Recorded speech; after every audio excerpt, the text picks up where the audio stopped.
pendant ces 50 ans, les frères Carme, vous l'avez entendu, ils ont été à Musongati, d'abord à Pinga, puis à Musongati, puis à Gahunga au Rwanda, à Butare, et puis à Bujumbura, et tout récemment à Gitega. Donc tout cela, il les laisse.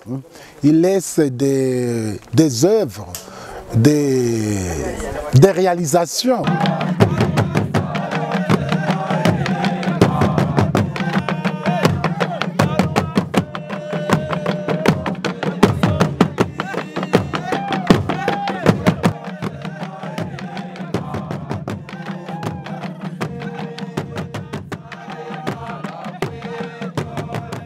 Qu'avez-vous perçu qui célèbre aujourd'hui cette fête? Bon, merci pour la question. Dans cette fête du jubilé de 50 ans de la présence des frères Carme au Burundi, au Rwanda, en voyant les cérémonies, les discours, en entendant les discours, je pense, j'ai perçu trois choses. La première, c'est la présence des frères Carme au Burundi et au Rwanda. C'est-à-dire une présence qui a connu une certaine continuité malgré des difficultés.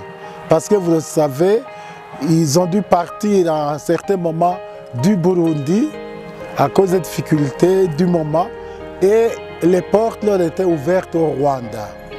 Et c'est cette présence qu'ils ont célébrée, surtout que nous avons encore des frères qui ont commencé la mission ici et qui sont encore vivants, comme nous avons vu le témoignage du frère Sylvain. Donc la présence des frères Carme au Burundi, au Rwanda. La deuxième chose que j'ai perçue, c'est l'arrivée du charisme du Carmel au Burundi.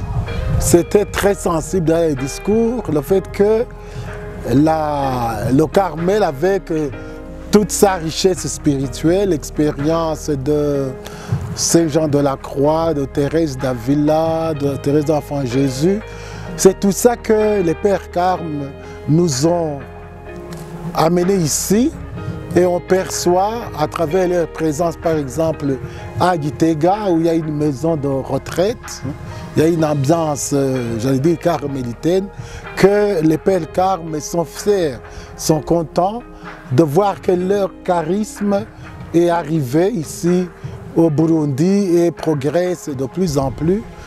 Pas seulement, j'allais dire, le charisme, toute la richesse spirituelle, mais aussi à la famille du scapulaire. Il y a maintenant la confrérie du scapulaire qui s'élargit à travers tout le pays. Et voyez que avec ce jubilé aussi, dans cette joie, ils sont en train de construire un sanctuaire. Au début de la messe, nous avons béni la plaque commémorative pour montrer que effectivement les frères Carme n'ont pas l'intention de partir. Ils veulent bien s'installer parce que le charisme est là en construisant ce sanctuaire qui permettra à tous ceux qui partagent leur spiritualité carmélitaine de se rencontrer, de venir en pèlerinage, particulièrement le 16 du mois de juillet, comme ils le font chaque année. Et la troisième chose que j'ai perçue, c'est en fait aussi célébrer, disons, les activités, le travail accompli. Pendant ces 50 ans, les frères Carme, vous l'avez entendu, ils ont été à Musongati, d'abord à Pinga, puis à Musongati, puis à Gahunga au Rwanda, à Butare, et puis à Bujumbura, et tout récemment à Gitega. Donc tout cela, il les laisse. Il laisse des œuvres, des réalisations. Alors c'est aussi le moment du jubilé, le temps de faire, disons, l'évaluation, de voir le travail accompli pour rendre grâce au Seigneur. Donc rendre grâce au Seigneur aussi pour ce travail accompli pendant ces 50 ans dans les différents endroits où ils sont passés. Et comme je le disais, en fait, cet événement c'est pour amorcer une étape nouvelle, préparer l'avenir. C'est providentiel qu'en célébrant le jubilé, il y a eu la profession de 5 nouveaux frères. Ça montre qu'effectivement, le Carmel a de l'avenir au Burundi. Et effectivement, nous souhaitons qu'ils puissent nous faire partager leur expérience et leur richesse spirituelle pour que les chrétiens du Burundi aussi puissent en profiter. Aujourd'hui, justement, c'est le jubilé de 50 ans des Carmes d'Esho,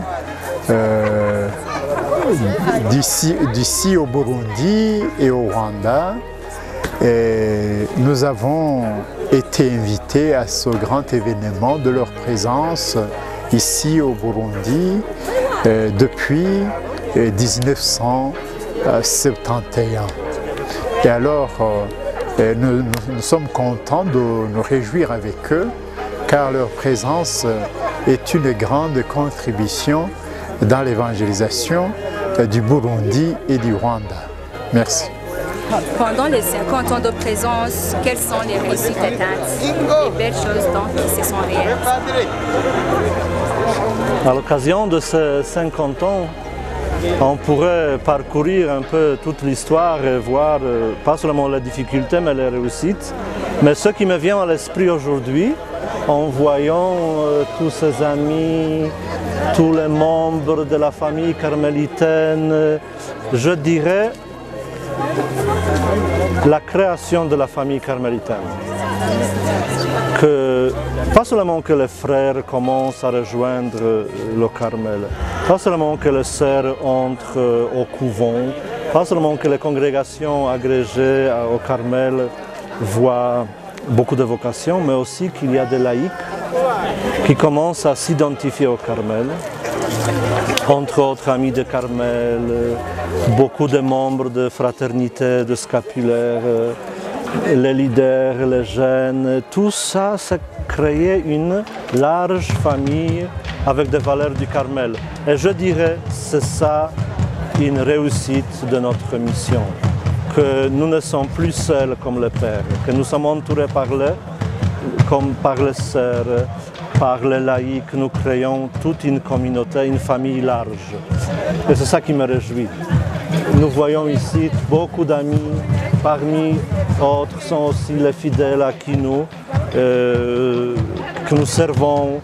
Là, je vois deux amis de village de Batkwa qui sont aussi chez nous, avec nous, qui